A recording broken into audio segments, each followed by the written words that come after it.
এই যে আমার পাখি।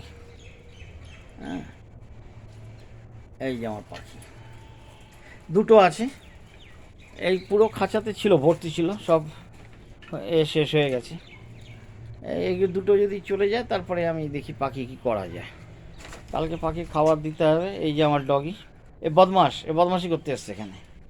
তারপর আরেকটা জিনিস দেখাই, আমার যেটা 6 বছরের গাছ, এটা 6 বছরের আমার সবেদা গাছ। এই সবেদা গাছটা 6 বছর। এই গাছটা একটুখানি সমস্যায় পড়েছিল, কিছু কিছু গাছ সমস্যায় পড়ে। আমি অনেকগুলো সবেদা পেয়েছি এর থেকে, এবং খুব মিষ্টি সবেদা। এত মিষ্টি সবেদাগুলো চিন্তা করা যায় না। আমি সবেদা একটা এসছে, আবার দেখাতে পারবো কি না জানি না, দেখানোর চেষ্টা করছি। আমি সবেদা, হ্যাঁ, এই যে সবেদা এসছে। হুম, সবেদা এসেছে এদিকে। এই যে ছোট সবেদা, সবেদাগুলো এসছে আসছে। এর আগে অনেক সবেদা হয়েছে, সবেদা হয়েছে, খুব মিষ্টি সবেদা, দারুণ মিষ্টি। বাবা চলো, ওদিকে চলো, বেরোতে দাও। হ্যাঁ, আমি এখানে ওই কলার খোসা ভিজিয়ে রাখি। হুম, ওখানে সর্ষের খৈল ভেজানো আছে, এখানে পেঁয়াজের বাকলা ফাকলা ভেজানো আছে। যদি এটা অনেকদিন দিই না, এটাকে আর কাজ হবে না, কিন্তু ওগুলো দিতে হবে। এখন আর দিচ্ছি না, তার কারণ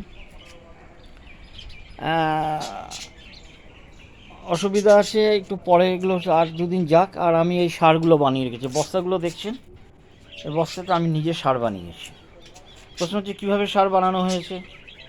এই যে মাটি আছে না, এই বস্তার মধ্যে কিছুটা মাটি দিয়েছি, একটা লেয়ার মাটি দিয়ে, তারপরে ওই আলু, পেঁয়াজ না, আলুর খোসা, বিভিন্ন তরিতরকারির খোসা, সেটা দিয়েছি, দিয়ে আবার একটা লেয়ার মাটি দিয়েছি, দিয়ে কাঁচা গোবর, আমি গোশালায় গিয়ে গোবর নিয়েছিলাম, আবার এক লেয়ার কাঁচা গোবর, আবার তারপরে মাটি, তারপরে আবার কলার খোসা ফোসা, এটা সেটা, কলার খোসা ফোসা দিয়ে একটা লেয়ার।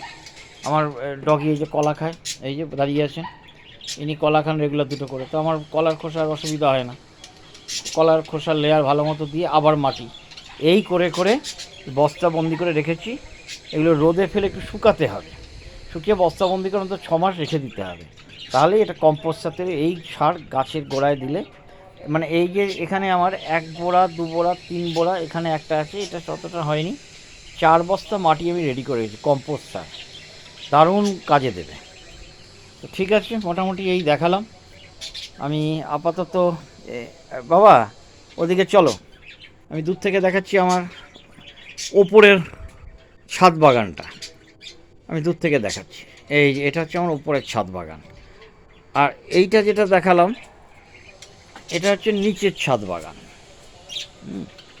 এটা হচ্ছে নিচের ছাদ বাগান। এই সিঁড়ি দিয়ে নেমে গেলাম, সিঁড়ি দিয়ে নেমে এসে এটা আমার নিচের ছাদ বাগান। এই যে নিচের ছাদ বাগান, এই জালের পেছন দিকে দেখা যাচ্ছে নিশ্চয়ই, পুরোটাই এইভাবে। ঠিক আছে, এখন ইনাদের ঢাকবো, কারণ ঠান্ডা পড়বে, তো ইনাদের ঠান্ডা যাতে না লাগে তাই ঢেকে দিচ্ছি। এই অবধি দেখালাম, পরবর্তী অধ্যায়ে আমার আরও ফুল ফুটুক, বা টবগুলো রং করে আরেকবার রঙিন টব দিয়ে আবার সুন্দর করে দেবো।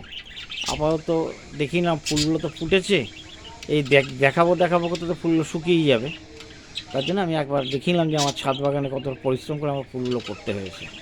আমার পরিশ্রম, আমার এদের পেছনে সময় দেয়া আমার সার্থকতা পেয়েছে বলে আমি মনে করি।